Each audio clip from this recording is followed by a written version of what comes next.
morning. My name is Melissa Roy, and I am the college's Chief Diversity Officer. Welcome to our inaugural celebration of National First Generation College Student Day. We've planned 3 events that celebrate our first generation students and promote their success. Thank you for joining our first event, Our Voices, First Generation Student and Alumni Perspectives. Through the Our Voices panel discussions, we aim to empower marginalized communities, create greater understanding among the campus community, and address inequities. For today's panel, we've invited first generation college students and alumni to share their motivations and challenges as first gen students, their advice for incoming first gen students, their assessments of the resources available for first gen students at RCC, and their thoughts about the impact their intersecting identities have on their expectations or experiences at RCC. Before we continue, I will remind you to remain muted until asked to speak. If you have questions, there will be an opportunity to ask them later in the program. Feel free to ask questions using the chat function, however, at any time. We are recording today's program and we'll post it on the Diversity, Equity, and Inclusion website. So let's start with a Zoom poll. We'll give you about a minute to answer 4 questions.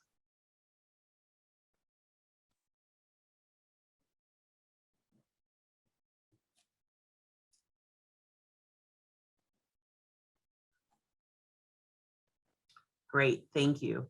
So the correct answer is the second one, B. Anyone whose parents have not earned a 4-year college degree or bachelor's degree would be considered a first generation college student at RCC. 25.7% of the students who are enrolled in RCC this fall are first generation college students. So pretty closely split there between 25% and 33%, but the answer is 25%. And yes, it's true that approximately 31% of first-gen college students enrolled at RCC are federal Pell Grant eligible, which means they have exceptional financial need. One question didn't show up, and that's okay. We will touch upon it later. Thank you. So I'm going to turn the program over to Dr. Susan Deere, who is the college's Provost and Executive Vice President, and who is also a first generation college graduate herself. She will be serving as the moderator for today's discussion. Dr. Deere. Hi, everyone, and welcome. And thank you so much for being part of this discussion. I think it's an extremely important panel. And, you know, just the other day, when I was wearing this button, somebody said to me, "Aren't you the Provost and Executive Vice President?" I said, "Yes." And they're like, "Well, how can you be a first generation college student?" And I said, "Well, 40 years ago, I was not a provost. I was a regular college student." And so, you know, what makes me a first generation college student is the fact that my mother was an English war bride. And an English war bride is somebody who grows up in England during the war. And then my father was in the Air Force and married her when she was 19 and brought her back to the United States. So neither of them went to college. My father was a machinist and worked in a machine shop. And one of the things that I think is significant that we're going to talk about is the fact that they had no idea about college. And so when I was in high school, I never took it seriously because I didn't even think about college. I didn't even know about college. And so when we get to the questions, it'll be interesting to find out what it is that pulls us or draws us to college and what are the opportunities that we receive.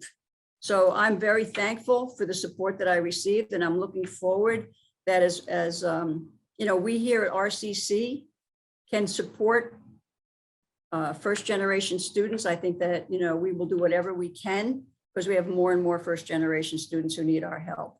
And I think one of the things too is that people need to be sympathetic as well as empathetic to the needs of our students. So we're going to find out what those are as we move forward. So what I'd like you to do, each one of you, is to introduce yourselves. What's your name, what's your major, and what's your anticipated year of graduation? And anything else you want to sort of stick in there to let us know. Don't get too mad at me, Melissa. All right, we can start with Christian. Yes, today my name is Christian Tria. My major is liberal arts and humanities, the honors track, and my anticipated year of graduation is spring 2022. I'm also a sophomore senator for the Rock Community College. Welcome. Michelle? Hi, my name is Michelle. I am a non-traditional student here at RCC. I am also a sophomore senator with Christian on the SGA, and I am studying business administration in the honors track. And I am intending on graduating next year in the fall.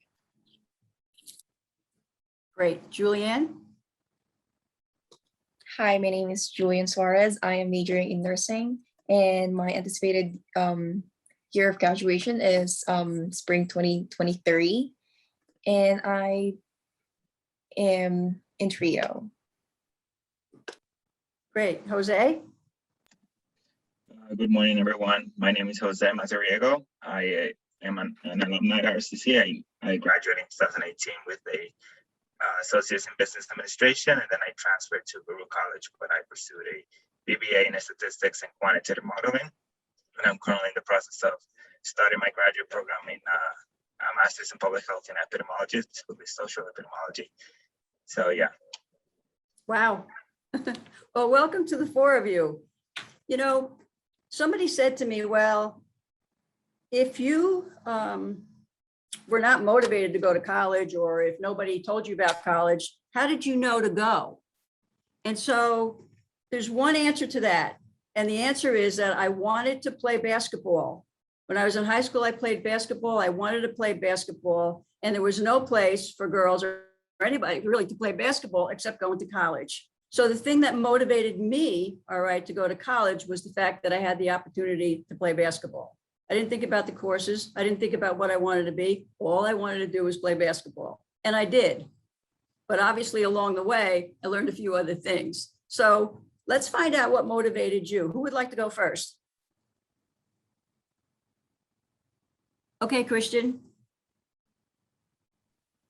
So what probably motivated right first, probably their parents at first, but later along in middle school, high school, motivated me was I've always wanted to, like push myself. I knew I wanted to go to college, meet new friends, and have the full college experience. So that's what really motivated me, just to meet new friends and have new stuff. Great. Julianne? Yeah, so I would say it's a family influence, because my family actually believes in a professional like education. So I am technically not a college, like a first generation college student, but I myself as an immigrant with my family, and both my parents hold bachelor's degree in my country, and which is not accredited internationally, unfortunately. So yeah, that's why I would say that's why I'm in college, because it's a family belief or like value. It's great. Michelle? I think I'm the complete opposite. My family don't believe in college at all. And so to me, my motivation was the fact that I want to continue learning. I am non-traditional, so I have worked in the workforce for quite a while. And I was like, I would like to learn the essentials and going back to basics instead of just learning on the job, because both of them are very important. But coming to America and really just having the quote unquote true college experience is very important. And I enjoy every single moment. I'm very, very well connected in RCC. And yeah, so just kind of my own wanting to study and wanting to continue to study is really my motivation. Great. Jose? Yeah, I think my main motivation were my parents. They never had the opportunity to pursue their academic dreams. And I never really asked them, but I know for sure that they also had dreams like everyone else, right? And unfortunately, living in a country torn by poverty, crime, and during their time, say, civil war, it was a very difficult situation for them. And I always asked them as a young boy, why did we immigrate to the US? Like, why did we have to leave our home and, come to this country? And their answer was always, because we wanted you and your brother to have an education, and we wanted you to pursue your dreams, be a doctor, a lawyer, an engineer, anything that you can imagine. So for most of my childhood, my motivation to pursue college was for me to actually get a degree in something, be able to work, and later on in life, be able to give back to them all their, financial struggles that they have gone through in order to provide me with this opportunity to attend university.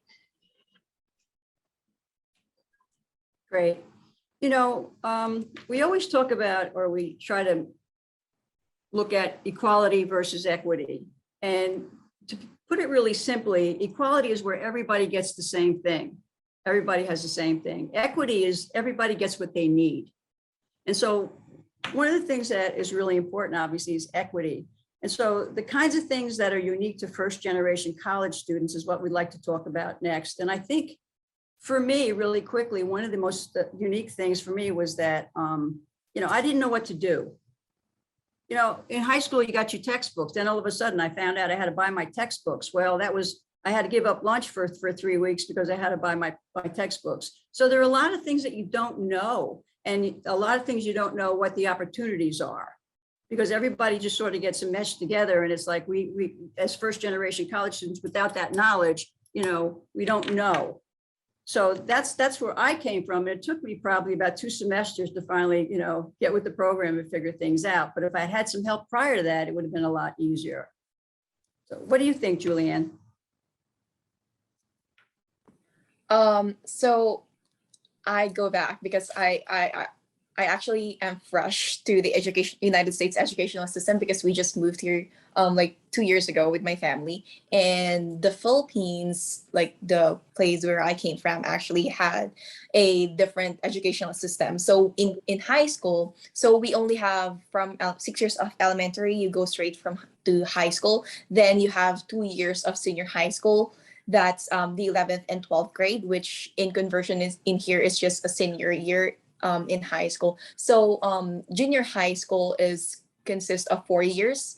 And after junior high school, after you finish those 4 years, you go straight to senior high school, which is 2 years. So when you're going to a senior high school, you actually choose like the track that you're going to like in college. So I before I was studying during my 11th grade, I studied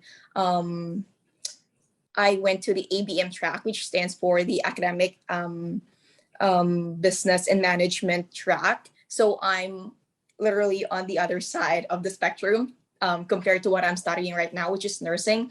And coming here, actually, so we didn't have like an absolute resource of what is this, what that is, but my aunt is a nurse. So that's it took me as well 2 semesters to figure out that I before I thought I was on the right track, but when I tried to go into healthcare field, I ended up enjoying this field and I ended up going into the nursing program. So yeah, I would say knowing yourself is not for like it's not for a kid's job. It is actually hard. It is actually hard for someone to look for, to actually know themselves. So yeah. So, and even though from another country, you felt basically pretty prepared when you came here, it was different. It took you 2 semesters to acclimate. And that's important information, I think, for us to know. Great. Christian?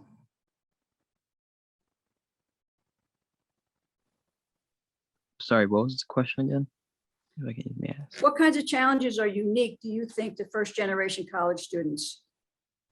So I would think probably is so I literally have like I'm the first person to go to college, and like my grandparents didn't go to college. My mom didn't have the opportunity to finish school, and when she came here, she still, as right now, she's trying to get her GED and trying to go to RC as well. So I would say it's pretty hard having no one to ask to, like having no advice to ask like what challenges I have right now, or like they don't understand like how much textbook actually cost, or like how tuition is, or like stuff of that matter. That's really true. And I agree with you because even my mother, as she got into her 90s, she used to say to me, "I'm very proud of you, but I don't know what you do." I said, "Well, I'm a vice president." And she says, "That's very nice, dear."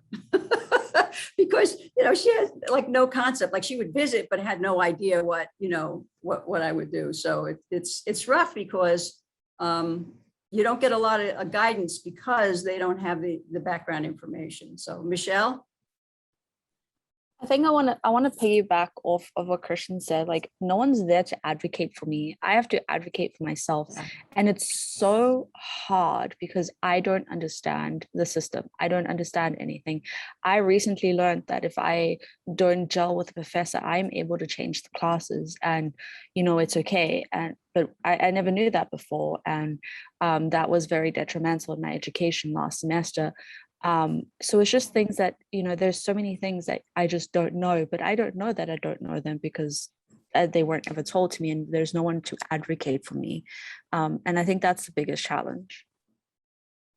Right. And you're not prepared, so you don't know what to ask or what to do. And it's after the fact. And sometimes it's too late. Sometimes it's not, but sometimes it's too late. So yes, that's an excellent point. Jose? Yes, so I think most of us are really touching that, the fact that we're very unfamiliar with how the educational system in the US works, specifically the college system, right? I personally didn't know a lot of things like the common application, the difference between public and private schools, how to write a college essay, what was FAFSA, CSS profiles, or even how to send my transcripts to school, right? I think I was very lucky to have amazing advisors and friends back in high school who really pushed me out of my comfort zone. When I graduated from high school, I graduated with 23 college credits already in my transcript because of mostly AP courses that I was taking. And I was taking them mostly for fun or because my friends were taking them. And I didn't know exactly what they were and why I was getting, these college credits added to my transcript after graduating.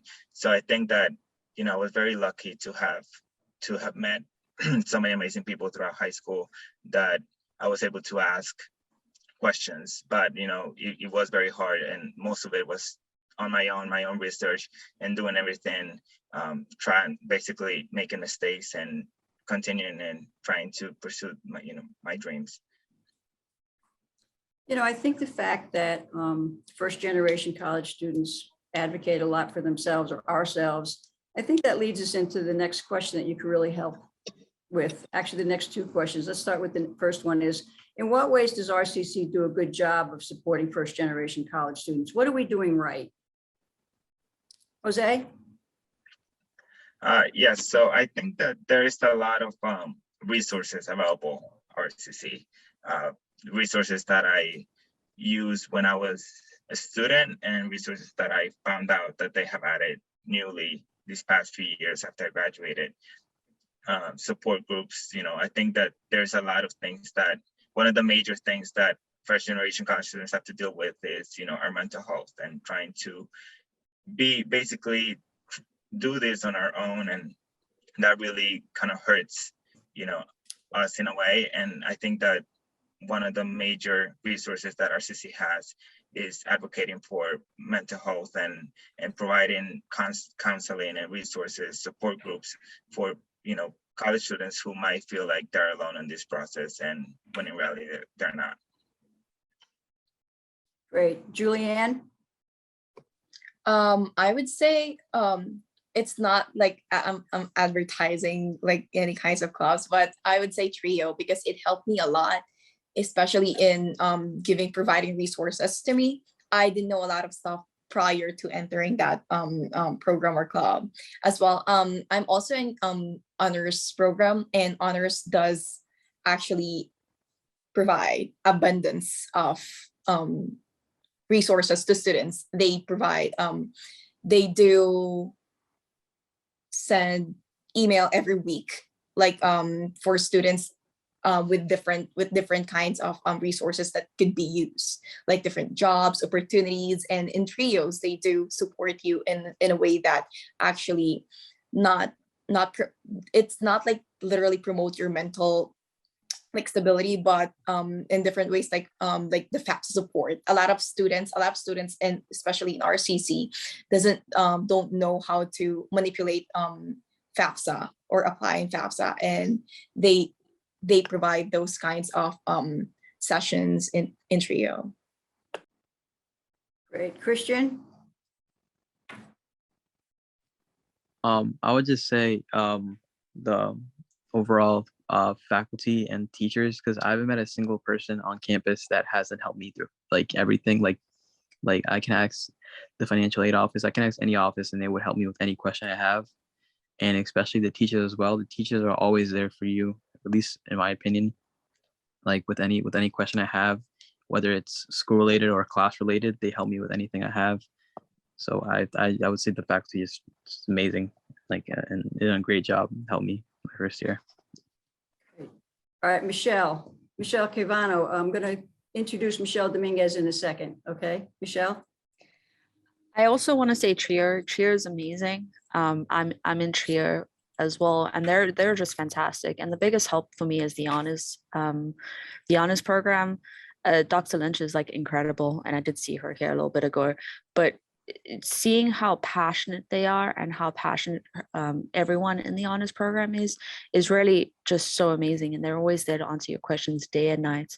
I've got emails very late at nights, which people should not be emailing that late, but and they really just, help everyone, as well as the counseling center. The counseling center helps a lot. It's all the free services on at RCC, just in general, but I definitely think honors and trio is the best. Great. All right, we have a new student who's just joined us, Michelle Dominguez. So Michelle, could you just let us know your major and your anticipated year of graduation, and anything you want to add to that would be great. Well, welcome. Thank you so much for joining us. Yeah, no problem. So my name is Michelle Dominguez. I'm majoring in business administration through the honors track, and I plan to go to a four-year college focusing in business administration with the concentration in agricultural management. And yeah. Great. Thank you and welcome. All right, the next question, I want to say something to you before you answer the question, okay? And the question is, how could RCC do a better job of supporting first-generation college students? And when students are asked this question, sometimes they're afraid to answer because they think that they're going to say something negative about us.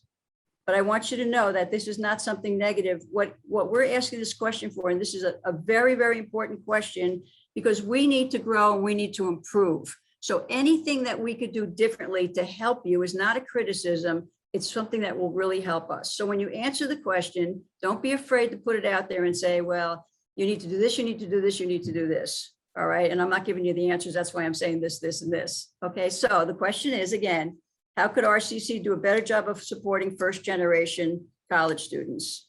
And so I'm going to put Christian on the spot first. In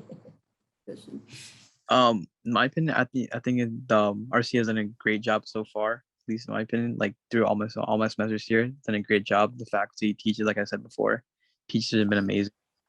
But I think maybe a club would help. I wasn't able to attend Club Fest, and my friend signed up Trio for me. So I don't know if Trio is a first gen club, but I think a club would go a long way, like for people for first gen students to have questions with each other. That's a great idea, because you get to meet with your peers and share things that you've experienced on a positive thing to help others out, and also what things maybe didn't go so well. It's a great idea. Michelle C. I think to Christian's point, Cheer is a first gen thing, but it also focuses mostly on Americans as opposed to international students or immigrants, like I think all of us are on this panel. And so sometimes it is a lot harder because a lot of the things don't necessarily, they're not for us. Like I can't do FAFSA because I'm an immigrant, and it is what it is. But I think having a group of students who are first generation and are able to advocate for ourselves, but have a club where, marketing club or whatever, and have that club where students just get together and just talk about like their hardships and stuff like that.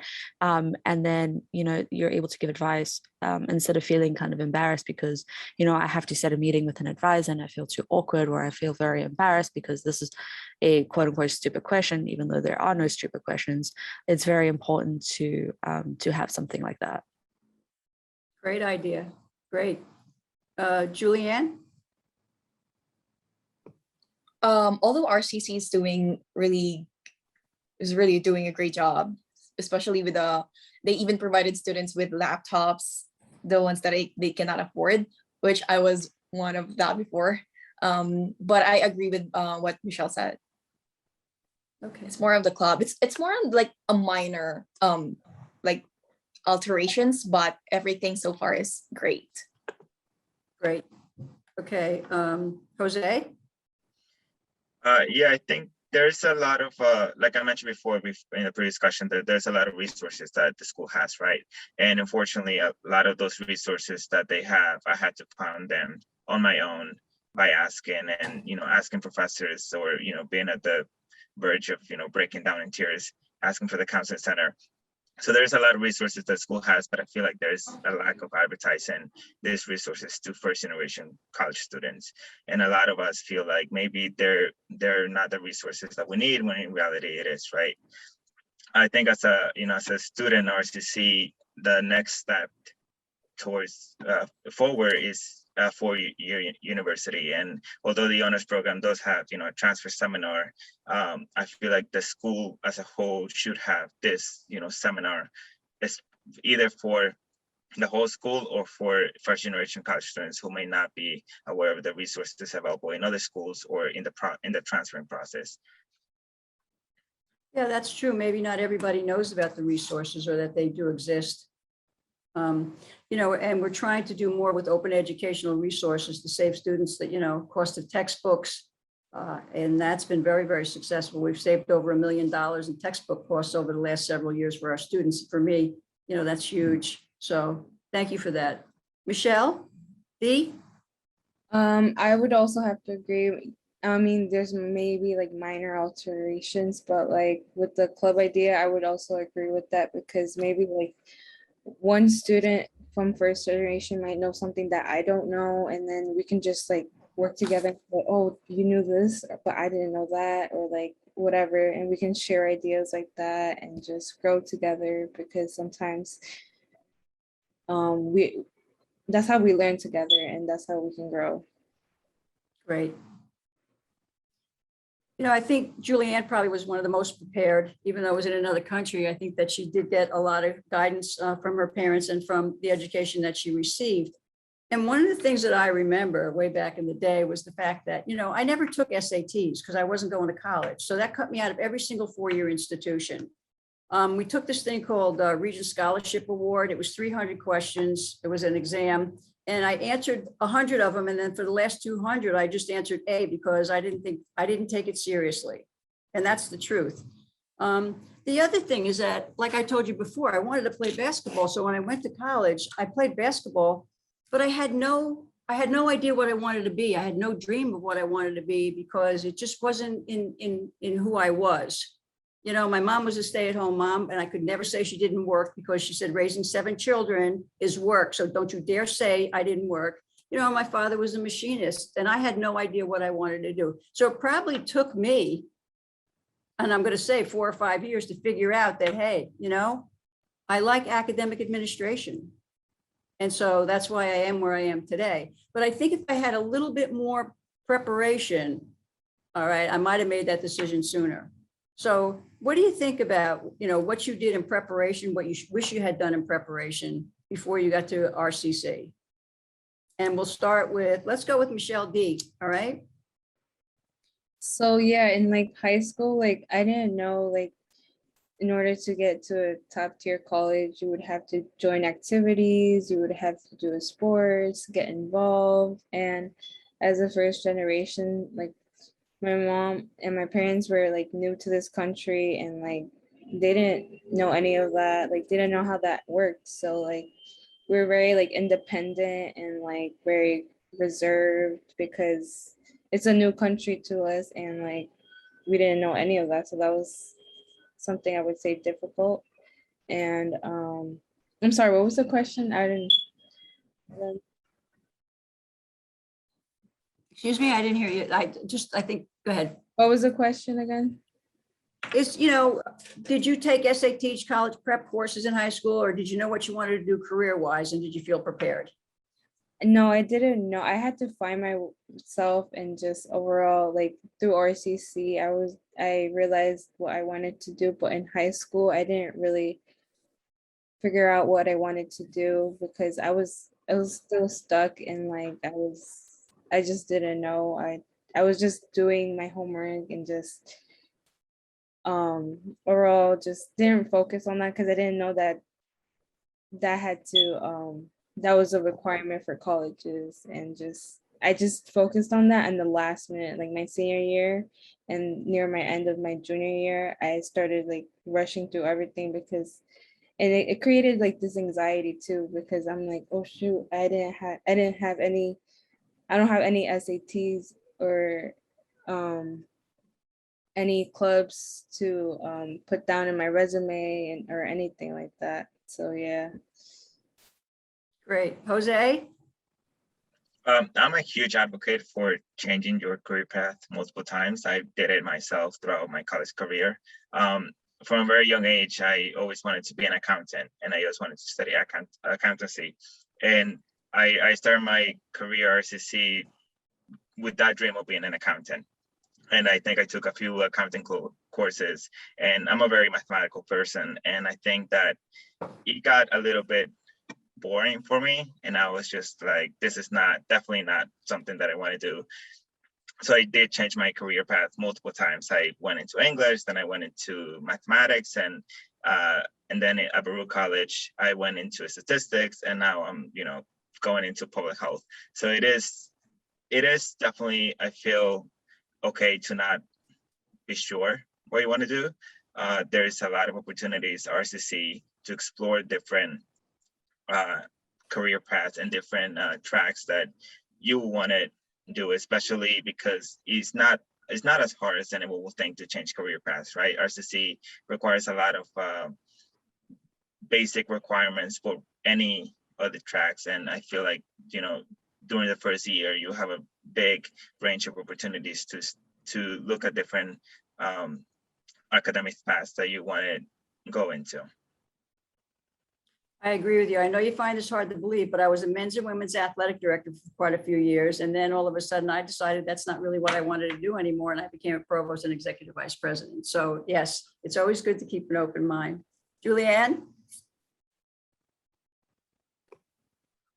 I would have to partially agree with what she said earlier, that I am the most like prepared student among the six of us today, because emigrating to another country, to the United States, is like losing your home and finding yourself again from like the very beginning. So I'd say because we moved here 2 years ago, and I was going senior. I was senior year, and I had to do all those SATs, and I came here expected to go to college, but I didn't expect that you need those SATs, those transcript is considered that is needed, but those other prerequisites in college, like the immunization and all those stuff, I didn't expect those, and thus I had to do those within a 1-year framework, which were traditionally done like more than a year, I'd say. And recall that I was studying ABM. I was on a business world before, and just like months before, I moved into a healthcare, which I think made me bit unprepared to what to expect to the field that I am leaning towards to right now. Great. Michelle? Michelle? Okay. Sorry. I had to take SATs when I got to America because I was applying for a different college. And I was like a mid-20 person taking SATs with a bunch of like 16 and 17-year-olds. And that was a very interesting situation. My thing was, I always thought I knew what I wanted to do growing up. I always said, I want to be a teacher. I want to be a teacher. And then I spent almost 10 years working with special needs children, all types of special needs kids on the spectrum. And even while I was applying to RCC, I'm like, I'm going to be a teacher. And then one day it just hit me and I'm like, I am not going to be a teacher. This is horrible. Almost going on 10 years of being a special ed like aide, I was like, I can't do this anymore. This is not what I want to do with the rest of my life. And although I still advocate for, for students and stuff like that on the SGA, and being in the international liaison between SGA and just RCC, I just know that my passion is marketing. My passion is in business and helping small to medium businesses, and that's what I want to do with the rest of my life. And I'm very much an advocate for changing your career. Things can look so different in so many things. You can study business administration and go into two different things. Like both Michelle and I are very different, even though we've been in classes together. We want to use our degree for very, very different things. And I just wish I had more like career counseling, because we don't have that in South Africa at all. You're just like, well, you have a trade or you can go waitress. It's very not very common to have like a degree or go to school unless you're like the 1%. So yeah, I'm very much an advocate for change, and I just wish that I had more counseling. Great. That's great. A great response. Christian? I would say it's kind of different from everyone else, because in high school, I had, as everyone called it, the most toughest guidance counselor, but I think he was great because he was on top of me with everything. I took every SAT that was available, every subject SAT. I didn't take the ACT because I was terrible at math, still am. So I never took the ACT, but I took all the SATs that are available to me. I took some of the extra ones that are available to me in the summer. I took the subjects D. So I'd say I was pretty prepared when it came to like those tests, because he was very on top of me, and I really appreciate what he did for me, honestly. Just because he gave me a lot of resources for going to RCC. I already told him I was going to RCC at the end of June, and he gave me so many resources. He gave me people to call. He mentioned an honors program to me, and he's a great guy. And what I would say for career changes, I know I always want to be a lawyer at some point in my life since the start of high school. I just changed like what type of lawyer like I would want to be throughout high school. It's interesting that everybody will say, if you work hard, you can make it. And my response is always that it's a given that you work hard. You have to work hard. That's not a choice. But the second thing is that in order to make it, you need support. You need somebody to help you along the way. And Christian, you're exactly right. When somebody helps you, it's like it's just an amazing thing. And so that's one of the things that, we hope that we do here, is to be as much support as we possibly can. I'm going to ask you a question, and I'm going to answer it a little bit differently than I think most of you will. But here's the question. Does your age, racial, ethnic, gender, socioeconomic status, or some other identity impact your experience as a student? And I'm going to give you an example of another identity that impacted my experience. You know that I was an athlete. I wanted to play basketball. I played it all throughout high school and college. But I was a stereotype. And the stereotype that I had back then, and a lot of athletes had, was a dumb jock. That was the stereotype. You're not smart. You came here. Everybody's bending over backwards with you because they want you to play basketball. And I was actually a pretty good basketball player. But the reality is that I was also smart and did well. And so I had to prove that to my teachers, because I did end up getting the highest grade in anatomy and physiology, which dumb jocks usually don't do. All right. But that stereotype followed me for quite some time. And it was quite annoying because it wasn't fair. But it's a stereotype, and we all have those stereotypes. So what is something that the impact for you that I just mentioned that had as your experience as a student? And let's start with Julianne.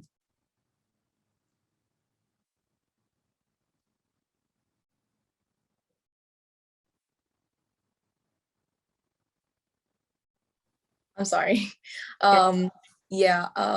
So I'm an Asian, and and other people think Asian as like smart, and I don't want to say that I'm smart, but because I believe all people are smart.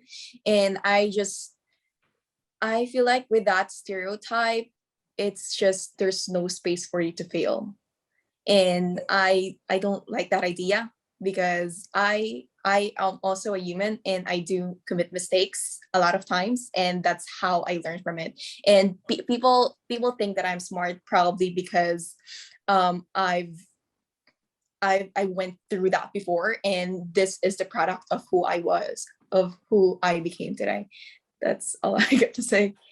That's great. And I think you're right. I think we learn more from our mistakes than anything else. If Yeah. we're paying attention, and we do learn from them. Christian? I would say all throughout middle school and high school, a lot of people like saw like at least like where I was, a lot of people saw like the Hispanics and like any person of color in my in my high school. Everybody saw them as like not smart or not hardworking. They saw them as like people who just like come to school, skip classes and stuff like that. And even more so for the kids who also received help, because me myself, I suffer from ADHD and dyslexia. So a lot of people just saw me as a dumb kid who needed a lot of help and stuff of that matter. So a lot of kids just saw me as that. But then when they saw me in like all these AP classes and honors classes, they changed their mind, and a bunch of other people of color and like Hispanics and like everybody else in my classes are all, because most of the AP classes and honors classes were filled with ethnic groups as well. So it didn't even matter at that point. I passed my freshman year to senior year. Great. Michelle, C? Caviano? I don't really have a stereotype, just I don't. But I think, as all of us being immigrants on this call, well, as panelists, we all have this thing, well, you came to America, therefore you have to do well. If you fail, then, it's the end of the world. And to me, it's not the end of the world. Everyone fails and you have to pick yourself up and move on. I think just being a non-traditional student, so being much older than most students, I'm able to stand up and know that know what's right and what's wrong, and really just stand up for myself and advocate for myself, which I wish I had known about a couple of years ago. And I think to me that's a positive in my opinion, but for a lot of younger students that may be negative because they don't really know how to advocate for themselves. Great. Michelle? D? Yeah. I would say a stereotype for me would be, so I'm Mexican American. So a lot of people think that, oh, because I'm Mexican, I don't know, my parents sell drugs or something along those lines, or like we're lazy because in Mexico they don't have much of an education, and or because I'm a girl sometimes, even if that has nothing to do with being a first generation, I'm not capable of holding, like on my job, I'm not capable of holding plates or whatever it is. Or at in high school, I was also in AP and honors classes, and I would feel intimidated, and they would, because of the fact that I would walk in the classroom and they would look at me because they think I don't have the same potential that they have. And it would it would create it would lower my self-esteem, but I would prove them wrong. And yeah, I would say those were my stereotypes. Great. Jose? I think that there's a lot of identities for me, as a Hispanic, openly gay man. I think that there has been a big range of issues that have affected my college experience. But although this is not an identity, but I feel like it has truly shaped the way I see college and the way I have experienced my college career, is my immigration status. And well, I wouldn't consider it an identity, but I have taken it as an identity for myself and as an identity to apply to scholarships and universities. And there's a lot of things that have affected my experience as a college student simply because of this. You know, I've been unable to apply for financial aid. I've been unable to apply to a lot of scholarships. I've been unable to apply to certain universities because of the financial burden that they bring, and it has truly shaped, you know, which colleges I apply to and which colleges I decide to go to, simply because of this barrier and these challenges that I face simply because of my immigration status. Fabulous. I have, this question is, what do you wish your parents or guardians knew about going to college? You know, one of the things I think about is that I worked, you know, a job. I didn't, sometimes I did get a room and it wasn't furnished, so I slept on a sleeping bag on the floor, or you know, I couldn't buy textbooks, or I had, you know, like I said before earlier, gave up lunch for textbooks. And a lot of my friends at college, you know, some of them had athletic scholarships, and I was a pretty good athlete, but didn't know anything about that. The other thing too is I really didn't know anything about FAFSA or financial aid, and I never really investigated that. And I wish that my parents knew a little bit more about that financially, how to prepare financially. So if I had to, you know, one thing that I wish they knew was that, because I think it would have helped me tremendously. So what do you think about that, Christian? It's not on the more the financial aid side. It's more like on the workload and financial aid sort of. Like for me, I work most weekends. I work Friday, Saturday, Sunday, and Tuesday and Wednesday as I can, while still going to college. I just wish that my parents knew that I wish my parents knew that the work is not just, you know, just like a couple sentences, like, because they whenever they ask me to do like errands for them that take like more than like 2 hours, I wish that they knew that like I have school stuff to do, I have clubs to do, I have a lot of other duties to do as, like, you know, like Southmost senator, or like for other clubs, or I have just a lot of stuff to do with the college. I wish they knew that like my homework doesn't take like 20 minutes like my little sisters or my little brothers. It didn't take 20 minutes. I'm there for like hours on end, researching, looking for stuff. I wish they knew that it didn't take that long. And if they were in my situation, I wish that they knew, like they can understand that like it doesn't take that long, especially with like harder courses. Like for me, for math, I'm thorough math. I just wish that they knew that like the math is not just, you know, addition, subtraction. It's like very hard stuff. I wish that they knew that like the struggle it is to like maintain job and still be at school and do. That's an excellent point. That's so true, because they don't have the experience, so they don't know how long it takes. And I do think, you know, 5 minutes and I need you to do this, and this. Great. Jose? I think my parents have been very understanding of my career, this past few years. They, you know, they never really ask me for anything. They always leave me alone. They know that I know what I'm doing, or that at least I'm able enough to research. But if there was one thing I wish they knew, is that unfortunately, you know, coming from a Hispanic background, where the culture in the Hispanic community doesn't see mental health as an issue. And I wish they knew that the effect that stress and, you know, a college career can have on a young boy who's doing everything on his own. I wish that, you know, they knew a lot of these things were having a big effect on me. And many of the times they will just look at me and maybe think that there was something going on with me romantically with someone, or because the reason that I was crying was because of I was, you know, getting hit or doing something else. And in reality, they didn't really understand that a lot of the times that I was struggling was because of the school and the stress that I was dealing with. And so I wish they knew the effect, and at least comprehend the mental health, the mental burden that school can really put on you. All right, for the sake of time, we're going to open it up to questions and answers. But before we do that, is there one of our other panelists who would like to address this question? Go ahead, Michelle. I definitely think everyone is ready, like saying the same thing. I just wish people understood how much like stress school is.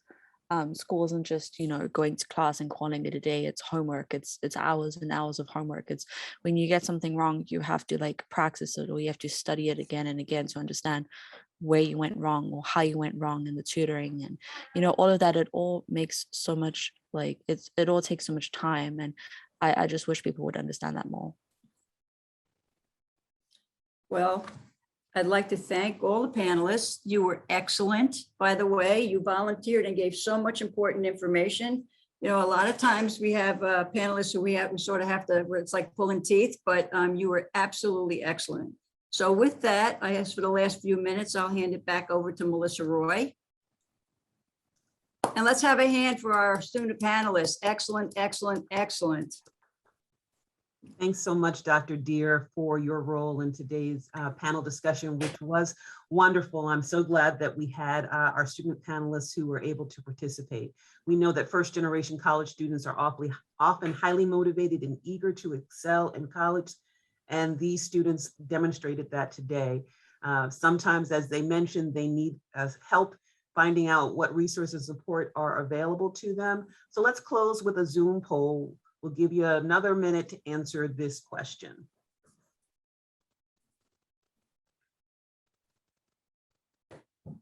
Awesome. So everybody understands that, in fact, all of the above. We've got tremendous services that are available for our students. And I agree with the student who earlier mentioned that we just need to do a better job in advertising them. But the great news is that we have 3 vice presidents present today to hear this message, and they can actually make a real difference. So thank you for attending, in addition to Dr. Deere, Dr. Gratian, and Dr. Coyle, both of whom can have a real impact on making a change for the benefit of all of our students, but specifically for first generation students as well. I want to thank everyone again for participating. I hope that you learned something new, something that you previously had not considered was important for first generation students. I hope you've heard that there are ways that you can make an impact on a daily basis with our diverse student population. Thanks again to the panelists, to the moderator, to strategic marketing for orchestrating the Zoom experience, and of course to all of you for participating. Today, we have 2 more events planned for First Generation College Student Day. The networking event, which is for first generation students and first generation faculty and staff, starts at 12:15. I hope to see all of you there in 3214 shortly. Thanks again. Bye.